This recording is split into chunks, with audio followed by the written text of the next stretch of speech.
¿Qué tal? Qué gusto que sigamos juntos en nuestra serie siguiendo las huellas de Jesús de Nazaret. Hoy vamos a Lucas 8, del 1 al 3. También leeremos el Salmo 68, verso 11. Nos corresponde la meditación número 54, este sábado 4 de abril. Yo soy Rafael Pola. Todos sean muy bienvenidos.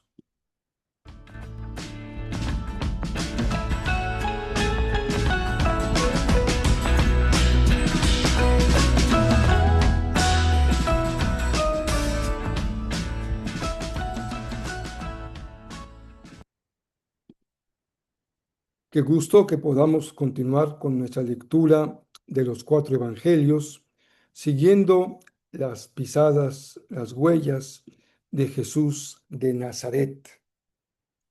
¿Qué les parece el tema de este día, Jesús y las mujeres? Espero que hayan tenido un viernes muy bendecido, muy especial en nuestro corazón, porque estamos haciendo memoria del sacrificio de Jesús en la cruz del Calvario. Millones de cristianos por todo el mundo, este día representa un día muy especial de memoria, de proclamación del Evangelio, de adoración al Señor por su sacrificio cruento en la cruz del Calvario.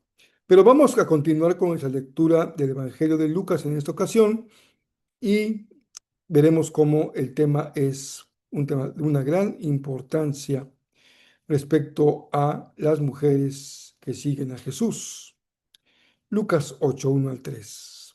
Poco después, Jesús comenzó un recorrido por las ciudades y aldeas cercanas, predicando y anunciando la buena noticia acerca del reino de Dios. La tarea de Jesús, notamos otra vez, como hemos leído en textos parecidos, es recorrer poblados y aldeas cercanas a su lugar de residencia, Capernaum o Nazaret, o más adelante Jerusalén, para ocuparse en la tarea de proclamar las buenas noticias acerca del reino de Dios, el reino de Dios. Y dice el verso 1 a la segunda parte.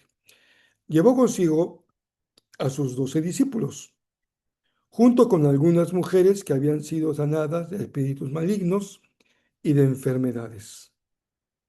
Entre ellas estaban María Magdalena, de quien él había expulsado 7 demonios, Juana, la esposa de Chuza, administrador de Herodes, Susana, y muchas otras que contribuían con sus propios recursos al sostén de Jesús y sus discípulos. Este párrafo es un párrafo muy interesante. Nos permite poner sobre la mesa una de las polémicas más recientes y que han sido motivo de división en la Iglesia desde hace ya muchas décadas. Las posiciones están muy claras, quienes favorecen y quienes se manifiestan en contra. Sus argumentos también son muy conocidos, textos bíblicos de un lado, textos bíblicos del otro lado. El tema es el ministerio de la mujer, que es cuál es el ámbito en el que ellas pueden servir y si hubiese algún ámbito en el que ellas no puedan servir. Lo cierto es que, de acuerdo a esa lectura del día de hoy, hay, diríamos, como un segundo círculo en aquellos que siguen a Jesús. Un primer círculo de los 12. Incluso también hay quien señala que dentro de los 12 había todavía un círculo más íntimo, formado por 3 o 4 discípulos. Pero después está el grupo de los 12 y enseguida había un grupo mayoritario de seguidores de Jesús, otros varones, pero también, dice Lucas, había un grupo de mujeres seguidoras de Jesús. El tema es importante por el hecho de que Lucas las menciona por nombre y el hecho de que Lucas se refiere a un grupo de mujeres que andan siguiendo a Jesús, algo inusual en la formación de discípulos en el ámbito de los rabinos judíos. Pero en el caso de Jesús, él tiene dentro de este grupo de personas que lo siguen de cerca, un grupo de mujeres. A él le parece importante no solamente señalar que había un grupo de mujeres, sino incluso se da la tarea de identificarlas por nombre. ¿Quién inicia la lista? En primer lugar, aparece María Magdalena. ¿Por qué ponerla en el primer lugar de la lista de mujeres? ¿Habría alguna razón por la cual María Magdalena fuese sobresaliente o importante? En realidad, su importancia radica en lo que Jesús había hecho en su vida al encontrarla destruida y totalmente en ruinas. Ese es el significado del número 7. Le había expulsado 7 demonios. Quiere decir una presencia plena, manifiesta, de control total de espíritus malignos, indignos en la vida de María Magdalena.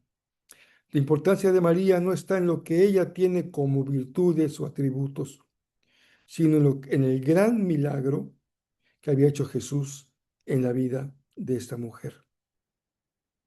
Era una mujer que había encontrado su libertad espiritual y luego se menciona, además de ella, a otras también liberadas de espíritus y sanadas, entre las que se mencionan a Juana, a Susana y muchas otras, dice Lucas. ¿Y por qué menciona Lucas a estas mujeres? Por aquello que ellas podían e hicieron hacer. Y aquellas que lo que podían hacer y lo que hicieron por Jesús. Lo importante no solamente es lo que Jesús hace por nosotros, también es un testimonio poderoso lo que nosotros podemos hacer por Él. ¿Y qué es lo que hacían esas mujeres? Dice Lucas, con toda transparencia y claridad. Contribuían con sus recursos al sostén de Jesús y de sus discípulos. Así hay algunos discípulos que son realmente personas de mucha bendición. Un gran pastor de una mega iglesia nos compartía en uno de sus talleres que en sus viajes misioneros él acostumbra a acompañarse de algunas personas. Dentro de este grupo hay un hombre que generalmente se mantiene al margen, no conversa con nadie, no es muy participativo, no habla, no organiza, no dirige. Toma algún rincón y ahí espera y observa. Simplemente está presente. Pero cuando se detecta alguna necesidad de carácter material, el pastor lo vuelve a ver, le clava su mirada y él entiende que lo necesita. Porque él está ahí, en ese grupo, para dar. Es una persona que prosperó mucho económicamente, un millonario, pero su característica principal no es que sea un millonario, sino que Dios le había dado el don de dar. Porque es verdad, entre los ricos hay algunos que tienen el don de explotar a los demás. Pero estas mujeres nos recuerdan que uno de los cambios más profundos que hace Jesús en nuestra vida es que Él cambia el verbo de recibir por el verbo dar. Si no lo has experimentado, necesitas venir a Cristo. Si aún sigues pensando que el Evangelio es en tu beneficio, para tu satisfacción, para tu único y absoluto bienestar, aún no has comprendido que más dichoso, más bienaventurado, más feliz es dar que recibir. Y recordemos que nadie es tan pobre que no pueda dar. ¿Y qué momento de recordarlo tenemos hoy? Sábado de Pasión. En el momento en el que recordamos que Jesús no solamente nos dio y nos dio mucho, sino que Jesús se dio a sí mismo. Porque hay quienes dan para no darse, es decir, pueden desprenderse de cosas materiales a fin de no desprenderse de sí mismos. Y este es justamente el centro.